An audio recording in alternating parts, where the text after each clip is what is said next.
What's up, everyone? Welcome back to another review. This time we're taking a look at the cult classic, the horror comedy musical, The Rocky Horror Picture Show.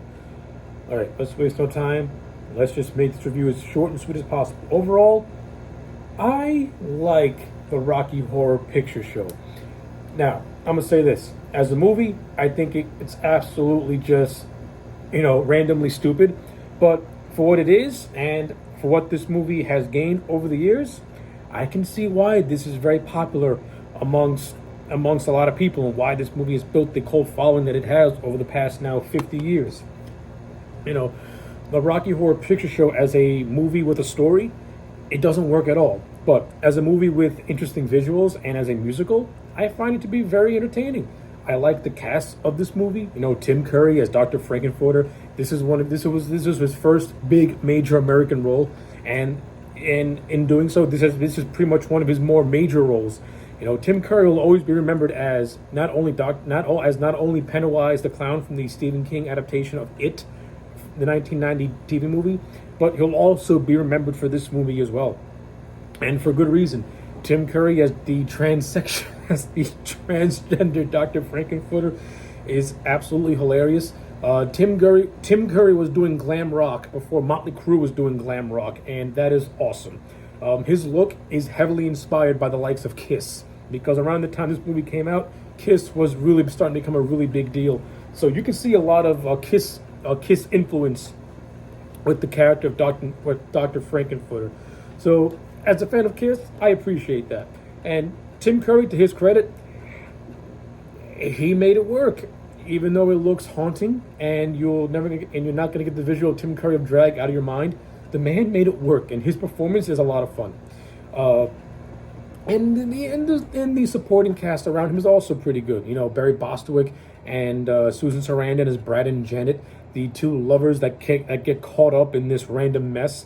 They were fine in their roles as the normal people who get sucked into this random ass world, and they kind of get put to the test a little bit. And I thought Bostwick and Sarandon, they were good in their roles. Their characters are nothing to write home about. They're kind of bland and boring, but performance-wise, I enjoyed them. They were fine. Richard O'Brien and Patricia Quinn, who played the brother and sister duo of Riff Raff and Magenta, who were part of who were pretty much Frank's servants. I thought they were fine in their roles as well. They both come across as very entertaining and very creepy, especially the character of Riff Raff, because he has a hump. And the character of Magenta has got a creepy sexiness to her. And Patricia Quinn pulled it off really well. I give her a lot of credit. This movie also has an appearance by Meatloaf, who plays a character called Eddie, who has his own musical number. And I thought that entire musical number was actually very entertaining. It's fun to see Meatloaf. I think his character of Eddie should have had more of a role in the movie, but that's just me personally. The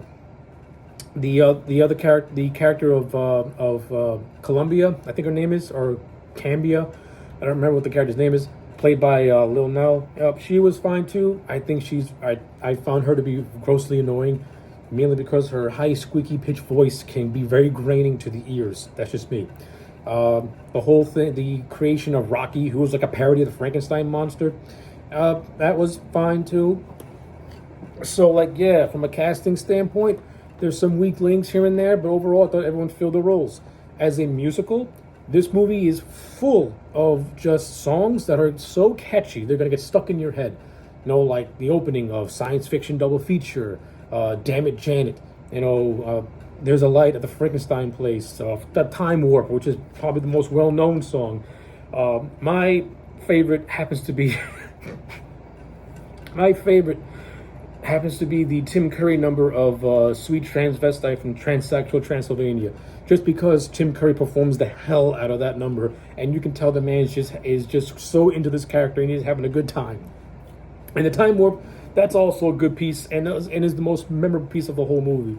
I give it that. The other songs that appear in this movie, to me, honestly, after the Tim Curry bit, a lot of the songs, to me, can be very hit and miss, not all that memorable, but not all that bad either.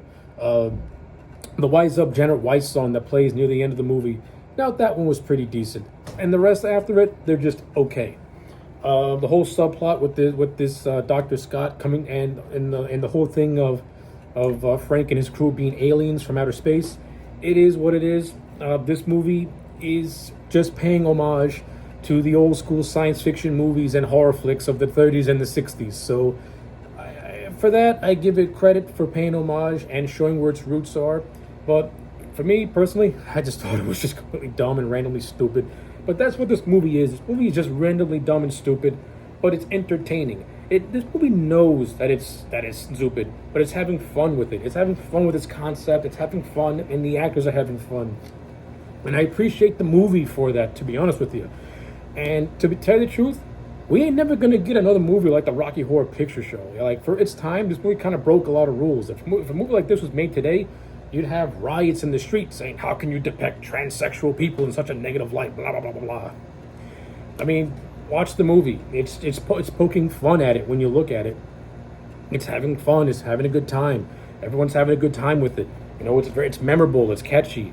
You know, this movie was made in 1975, and it actually still holds up nearly 50 years later. So I give this movie's been standing the test of time a lot. You know, it's got a cult following, like I said earlier. People like this movie. I like this movie too. I'm not a rabid fan. I did go to a midnight screening of this movie, you know, a couple of years back, and got to see that a visceral experience. You know, that was fun. But it's a thing that you do once, and if you do it again, it's not going to have the same impact. That's what the Rocky Horror Picture Show is to me. It's a movie that you need to experience once to understand why it has had this cult following that it has over the years. This is not a movie that you can like watch back and forth all the time, because to be honest with you, when you actually break it down, the Rocky Horror Picture Show doesn't really have anything to offer outside of its musical, outside of the musical numbers, and outside of the fun performances.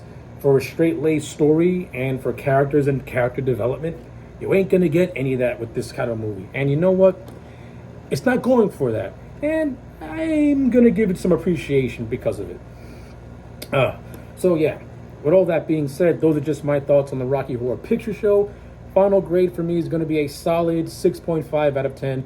It's a guilty pleasure. It is extremely enjoyable, and it will and forever will stand the test of time. So yeah, those are my thoughts on the Rocky Horror Picture Show. Let me know yours in the comment sections down below. Like the video and subscribe, and I'll check you back next time for more.